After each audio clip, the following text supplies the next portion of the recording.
President-elect Donald Trump delivering again on his promise to bring jobs to America. Cheryl Casoni from our sister network, Fox Business, here now with the big business deal that he just struck with Japan. Cheryl? Well, good morning, guys. Donald Trump took a meeting yesterday with Masayoshi Son. He is the CEO of Japanese conglomerate SoftBank to solidify a deal that would bring a $50 billion investment into the United States, with the potential to add up to 50,000 jobs here. Now, this deal, a win for the president-elect, who immediately took to, well, or else Twitter, to say Masa of Japan has agreed to invest $50 billion in the U.S. toward businesses and 50,000 new jobs. Trump also introduced the Japanese billionaire.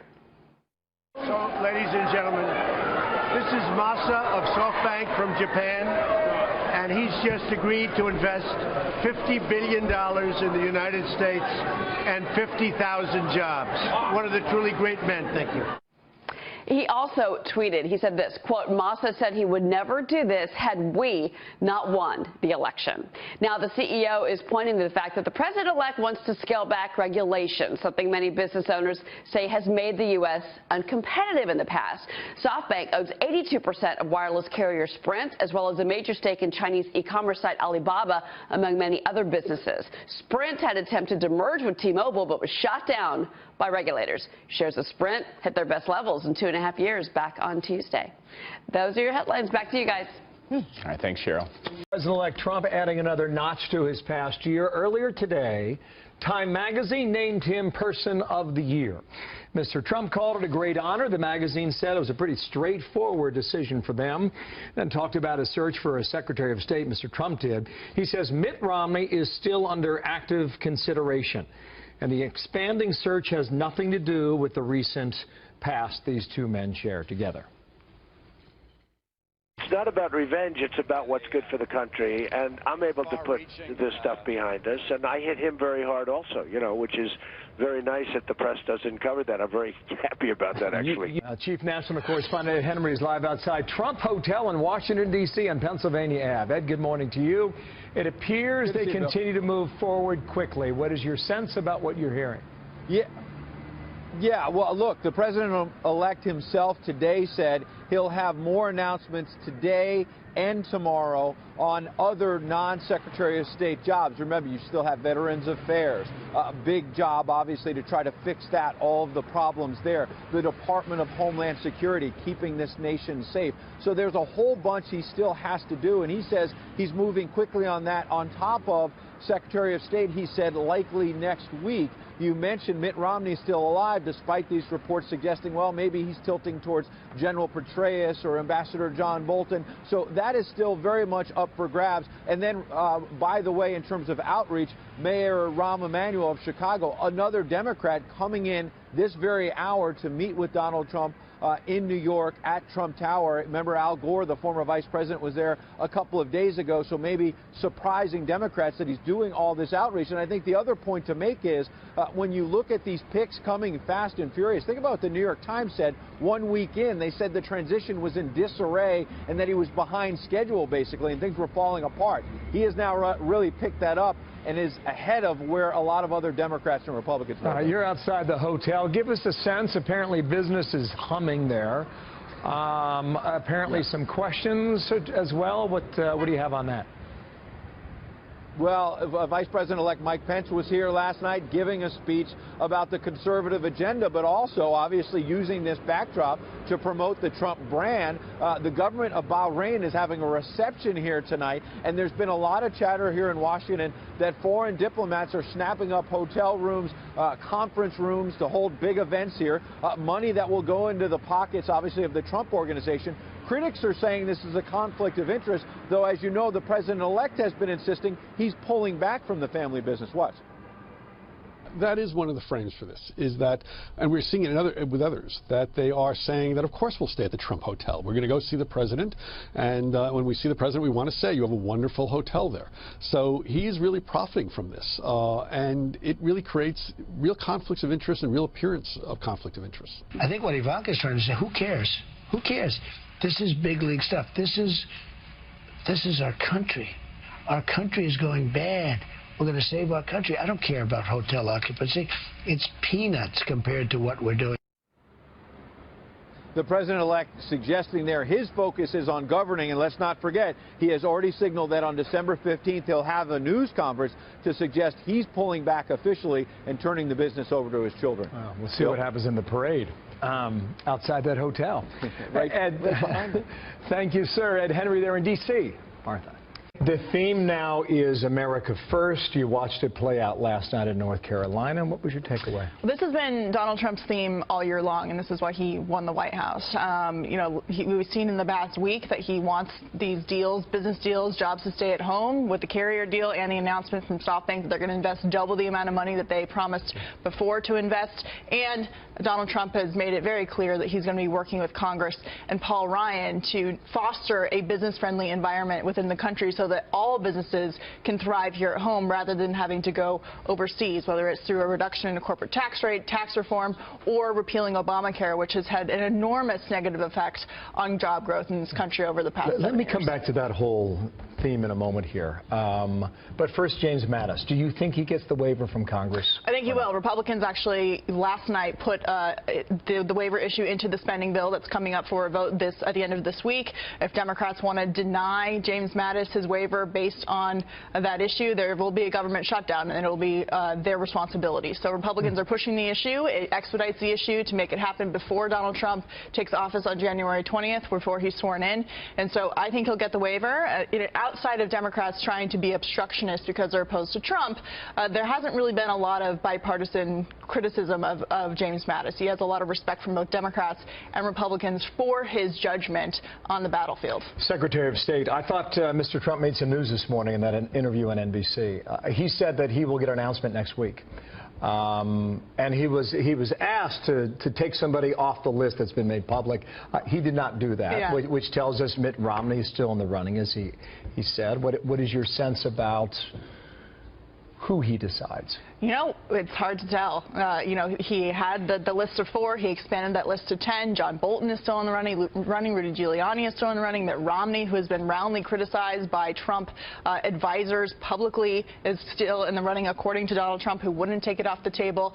General Petraeus would add to the general list. There's been a little bit of pushback on that. Joe Manchin is an interesting choice, considering he's a Democrat from West Virginia, Democratic senator. Democrats have to figure out what to do with that seat should he be chosen for the job. So this is clearly a position that Donald Trump thinks is very important in a representation of the United States around the world. And based on his America First mantra, he wants to make sure he has the right person to do that job. What was curious about part of his answer, I thought, Katie, was that he said, you know, Mitt and I have come a long way, basically. Yeah.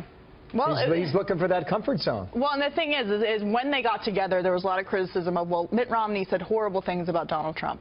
But the bottom line is that they were willing to put aside their differences, their egos, and really come together about what they can do for the betterment of the country. Whether they were able to reconcile all of their viewpoints, whether it's on Russia or other issues, so that Romney gets the position, is another story. As we just saw, there's a lot of people in line for the job, and I'm sure Donald Trump will make the best decision that he thinks to represent his Make America Great Again slogan all around the world. You commute between Washington and New York City.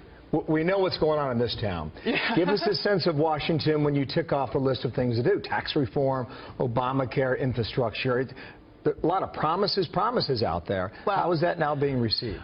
Well, considering Republicans are running the Senate and the House at this point, a lot of those promises can be, fulfilled. It's more difficult when there's a split government to make that happen. But there's always a danger in over-promising, as President Obama did in his first term. So Donald Trump doesn't seem to be worried about that, but it seems like they're ready to get things done. Their Obamacare repeal is on the table as soon as the new Congress and as soon as Donald Trump is sworn in. They're ready to get things rolling in D.C. for the first time in a while.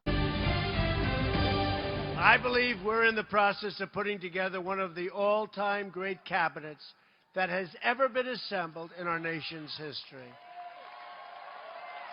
We have some great people going to be named over the next couple of days, too. But to accomplish our goals, we must reject the failed approaches of the past. We must move past the tired conventional thinking of Washington, D.C. So that was President-elect Donald Trump speaking in Fayetteville, North Carolina earlier tonight as part of his thank you tour. But the liberal mainstream media, they refuse to accept that Donald Trump will be your next president. Now to take a look at one of the so-called news networks, look how they're treating your president-elect. This was a white lash. This was a white lash against a changing country. It was a white lash against a black president in part. I want to recognize a lot of our viewers at home. This is frightening to them, and I think we should acknowledge that. This may feel to a lot of our viewers at home like a national emergency. Why? Because Steve Bannon has been described as someone who has been described as a white supremacist, as someone who is an anti-Semite. Inflammatory words about Islam from Donald Trump's choice to be his White House National Security Advisor. This hour, hateful groups emboldened by Donald Trump's election. Online opinions moving offline. He did talk unity at his big rally in Cincinnati. The problem was, you know, he kind of dissed Hillary Clinton. The crowd chanted, "Lock her up." The crowd was mostly white. Still with us, Donald Trump's former campaign manager, Corey Lewandowski, and joining us now, former Obama economic advisor, Austan Goolsbee. You know, Corey, I've gone over these numbers a lot with Austan over the years. 13 million more Americans on food stamps, 8 million more in poverty since Obama's president, the lowest labor participation rate since the 70s, the worst home ownership rate in 51 years. Let's go to Donald Trump from earlier today, and let's look at him announcing the deal with SoftBank. $50 billion investment, 50,000 jobs. Watch this. So, ladies and gentlemen, this is Masa of SoftBank from Japan, and he's just agreed to invest $50 billion in the United States and 50,000 jobs. And he's one of the great men of industry, so I just want to thank you very much. Thank you. Thank you very much. So, Austan, I'll ask you, President Obama said, well, what's he going to do with Carrier? Wave his magic wand? How's he going to get all these companies to invest? Well, it appears that his magic wand is called a telephone, and he picks up the phone, and he got the deal done that Obama couldn't get done. Is that a good thing or a bad thing, Austan, that we have 1,100 safe Carrier jobs, $50 billion invested? Well, no, Carrier is a different case. This SoftBank will look at it. This looks pretty good to me. I think pretty that's good? a good. $50 billion is pretty good? Yeah, 50. I'm I just think pretty that's good. A good win. Now, I would highlight that Obama's added more than 15 million jobs since 2010, so he better step up his game as president to try to match that. But I think this was a good win for him. Yeah, I know. And that's, Corey, that's exactly why Pennsylvania, Wisconsin, Michigan, and Ohio were easy wins for Donald Trump, or relatively easy. That's why the majority of America voted against him. But it's but fine. he didn't campaign in New York, New Jersey, and California because we don't have a system based on the popular vote. Corey. I didn't say we did. I didn't say we did. No, look, Sean, Donald Trump has been the president-elect of this country for just over 4 weeks. He saved 1,000 jobs in the state of Indiana, which means 1,000, not only those direct 1,000 jobs, but 1,100, but all the extra jobs that go along with that, which means a great Christmas, which you can say again, Merry Christmas, because Donald Trump is now the president. You can say it again. It's okay to say. It's not a pejorative word anymore. The other thing is, $50 billion and 50,000 jobs in the first 4 weeks.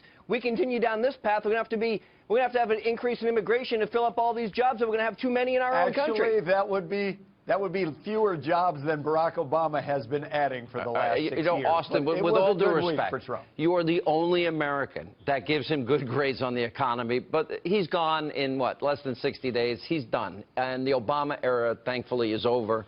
And we'll survive, and we'll clean up his mess. Do you have a problem with a 10% repatriation rate for trillions of dollars for multinational corporations? Do you have a problem with a 15% corporate tax rate? Yeah, because corporations, we know, don't pay taxes.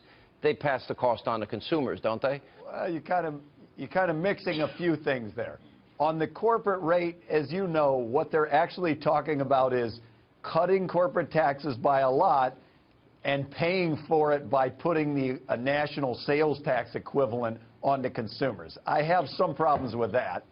The 10% repatriation I didn't see the national rate, sales tax aspect of it. Did you, Corey? They're not calling it a national sales tax, Donald but Trump that's has never the said anything about a national adjustment. They're calling it. Look, I never heard Donald it. Trump has never said anything about a national sales tax, and what he said was No, he's our talking about country a deserves to border be adjustment. competitive. That's good. What he said is our country deserves to be competitive with all the other industrialized countries in the world, and we pay a higher marginal tax rate if you're a business than everybody else does. So let's put our economy on par or better than the others. So let's lower the corporate tax rate to 15% so we can be competitive again. What's wrong with America First? Boy, there's nothing wrong with lowering the corporate tax rate if you pay for it. And we're going to see if he's willing to pay for it. We're going to get lectured on the Economic Council advisor that gave us more debt than 43 presidents before him combined. Cut the deficit in half, Sean. Before him Cut combined. the deficit in half. By the way, Corey, isn't this a much better experience than CNN? You got to admit, it's much better. Well, the good news, look, it's not 8-on-1, which I appreciate. I don't mind the 1-on-1. I'll do that all the time. No, it's actually 2-on-1. It's me and you against him. That's right. I'm not used to these odds. We have a good time over here, Corey. You're going to like it. All right. I want my steak dinner when you get to New York, Mr. Goolsbee. You owe me a steak dinner with wine. I owe you. Yes, you do. Thank you. All right. All I got left on there is for a baked potato, though. You're not getting steak. Corey, welcome back. It's good to see you.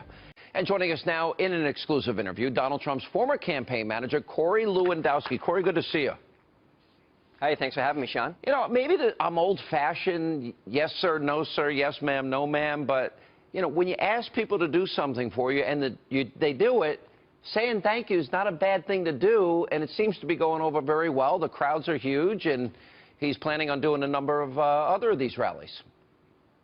Look, I think this is so smart, not just going out and seeing the people and reminding them that the power is not in Washington but is out in the States, but saying thank you for the support that they gave Donald Trump in this election. What he said was, we're going to unite everybody. But this speech tonight is really powerful, talking about the military, reminding them that they'll have the tools necessary to continue to be the best fighting force this country and this world has ever seen. And with General Mattis there tonight, I think this is a home run. Yeah, agree. And by the way, great choice. We're going to talk to Colonel North later in the program about Mad Dog Mattis. I know the military is very happy with that.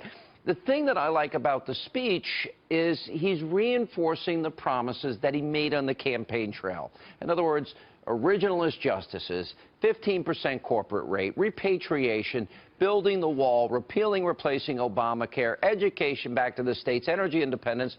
To me, if he does those things, he will be a successful president because people, I think, want him to follow through. Didn't we see that earlier today with the announcement, this deal that was made, $50 billion investment, 50,000 jobs with this the SoftBank deal that he made and announced at Trump Tower today? Well, we saw that, plus we saw just last week 1,100 jobs saved in Indiana. Those are hardworking Americans who are going to be able to keep their jobs here and have a great Christmas, where it's okay to say Merry Christmas again. Look, Donald Trump in the first 4 weeks of his presidency has done more to help this country than I think Barack Obama has done the last 4 years. Now, I know that's a strong statement, but what we see is a commitment to our military, again, a commitment to our businesses to reduce the amount of government regulations so that they can continue to grow and grow our economy. Not at 1%, not at 2%, but at 4%, 5%. Lower the corporate tax rate so that our country can be competitive in a global marketplace. That's what we have. Look, his presidency is summed up in 2 words, America first. I love it. Yeah, look, if these 2 deals that he made before becoming president begin to define a pattern, then Americans will get back to work, out of poverty, off of food stamps. They'll be able to purchase that home, lowest home ownership rate in 51 years. All right, you were up in Harvard, and you were part of a debate team. I know that Dave Bossie was there, Kellyanne was there, I think Paul Manafort was there. You were there going up against Jennifer Palmieri and people like Robbie Mook, and it got really pretty nasty on the side of the left. Let me play a part of it with Kellyanne, and I want to get your perspective on this. I would rather lose than win the way you guys did. No, you wouldn't. Yes. No, you wouldn't. Yes. Yes. That's very clear today. No, you wouldn't, respectfully. Absolutely. Do you think I ran a campaign where white supremacists had a platform? You going to look me in the face and tell me that? It did. Kellyanne really? did. Oh, and that's how you lost? I did. Do you think you could have just had a decent message for the white working class voters? Do you think this woman who has nothing in common with anybody... I'm not saying that's why you won, but that's you had a campaign that was run. Over 200. How about it's Hillary Clinton? She doesn't connect with people. How about they have nothing in common with her? My question, you were there. Was it really that bad? Are they really that far, I guess, out of touch with reality that they still don't understand what happened? Well, I think, look, I was there, and the Clinton campaign has not come to the realization that they had a fatally flawed candidate that never connected with the American people. Donald Trump won over 200 counties, which Barack Obama won 4 years ago. That is not for any other reason other than the fact that people want a better country. They connect with Donald Trump. He understands the problems of the working class. He's fixing those problems already, as we see by bringing jobs, keeping jobs here in America. The Clinton campaign ran a fundamentally flawed campaign. They had a fundamentally flawed candidate, and they refused to take any blame for the way that the campaign turned out. They blame everybody except themselves for it. Yeah. One of the things Donald Trump talked about today was $4 billion being spent on Air Force One, a contract with Boeing. I want to be very clear here. I think the President of the United States, regardless of who it happens to be, needs the best, the safest aircraft. In the day and age of radical Islam and ISIS and Al-Qaeda and fear of surface-to-air missiles, it's a scary time. So Air Force One will need defenses that no other plane needs. It's the right thing to do. But $4 billion, here's what Donald Trump said earlier. Well, the plane is totally out of control. It's going to be over $4 billion. It's for Air Force One program. And I think it's ridiculous. I think Boeing is doing a little bit of a number. We want Boeing to make a lot of money, but not that much money. Okay, thank you. USA Today said $3.2 billion, but somewhere in that range, which is astronomical. I can't fathom any plane or two planes costing that amount of money. Your thoughts? Well, here's what it is. Look, Donald Trump is a businessman who understands how to control costs to be successful. And taking over the role as the CEO of the United States, it's a $4 trillion budget, and he's looking at $4 billion and saying, is this the best we can do? Let's shave the cost. Let's use our taxpayer dollars wisely. I love this. If he's looking at a $4 billion investment as the grand total of what the federal government spends, that means all of those projects are going to be available for review, and we're going to save money. We're going to return that money to the taxpayers. We're going to stop the burden on the federal bureaucracy onto these small businesses, and we'll grow our economy so that we can compete in the global marketplace.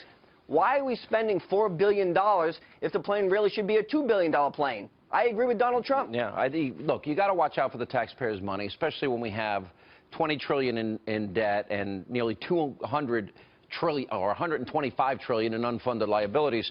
Let me ask you this question. There's an article today. It quoted Congressman Flores of Texas, and the article talked at length about how some Republicans, and we know a lot of them were not on board with Donald Trump. I would even say Speaker Ryan, he even admits he didn't see what was happening in the country, not even in his own home state.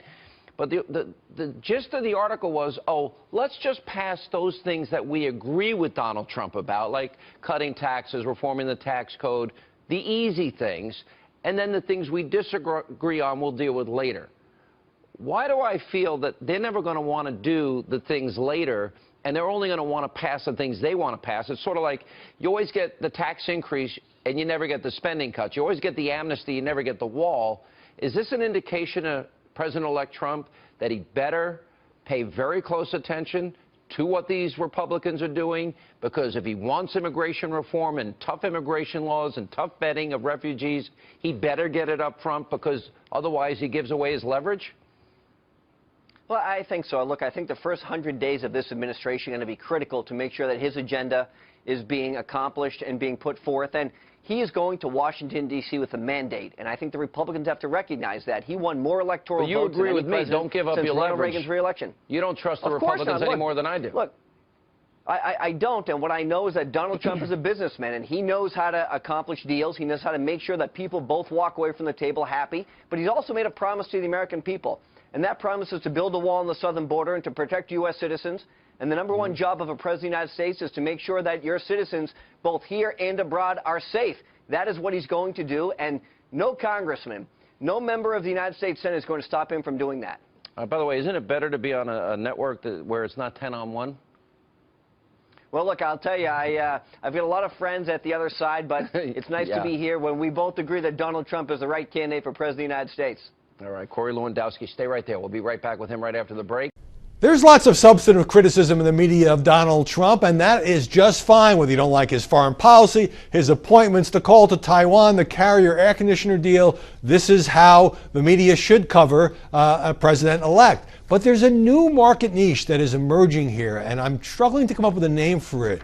It is kind of like fine wine, W-H-I-N-E, because it gives a platform to people who just don't like Trump and says he's screwing up their lives. Really, seriously.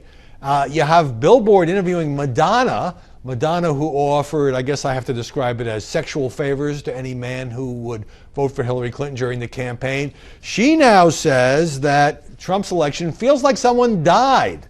And it feels like death, and it's not a bad dream, and she wakes up and blah, blah, blah. We also have a guy who got space on the New York Times op-ed page, a Republican elector in Texas who says, all right, I may be bound, or at least morally obligated, to vote for the GOP candidate who won my state, but I don't like Donald Trump. I don't think he's fit for office. I don't like his foreign policy. Why is he picking fights with Alec Baldwin? So I'm not going to vote for him. So that's just a stunt. Doesn't affect the outcome of the election. I don't quite see why this guy gets valuable real estate. But the one that absolutely takes the cake, and you know, it reminds me of all the pieces that we have all read during the campaign about couples that were going through therapy because one liked Trump and one liked Clinton and they weren't getting along, or the post-election pieces about Thanksgiving, how to get through a Thanksgiving dinner, even if you have a couple of crazy relatives who voted for Donald Trump.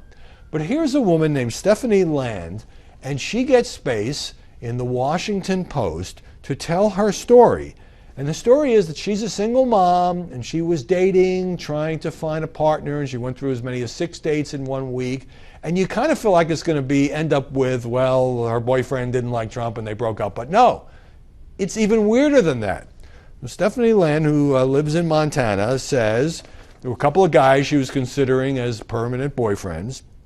But then, once it was clear that Donald Trump would be president instead of Hillary Clinton, I felt sick to my stomach. I wanted to gather my children in bed with me and cling to them like we would if there were thunder and lightning. That world felt precarious to me. So when she considered the guys she had been dating, she said, well, they're too unfamiliar. I have to rely on my friends. And she told one of these fine gentlemen, I can't. I just can't. And Stephanie Land says, I've lost the desire to attempt the courtship phase. So she is so depressed over the prospect of a Trump president that she can't go out with anybody.